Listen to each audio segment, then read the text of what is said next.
বৃন্দাবন, হরি বল। হরি বল। বৃন্দাবনে কতদিন ধরে আছেন আপনি? কিছু বছর চলে গেছে। প্রভাতের কৃপায়, গুরু বৈষ্ণবদের কৃপায় 97 বৃন্দাবনে আসছিলাম। হরি বল। তারপর থেকে 98 পর্যন্ত জয়েন করি। তারপরে বিভিন্ন ডিপার্টমেন্টে করি, তারপর কানপুরে প্রেসিডেন্ট ছিলাম কিছু বছর। তারপরে এখন গুরুদেবের দিক থেকে আমি অল সারা পৃথিবী ট্রাভেলিং করি প্রায়। হরি বল। বিভিন্ন জায়গায় যাই ঘুরি।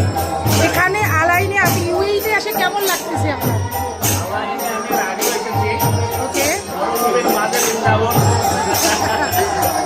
এটা মরুভূমির মাঝে বৃন্দাবন।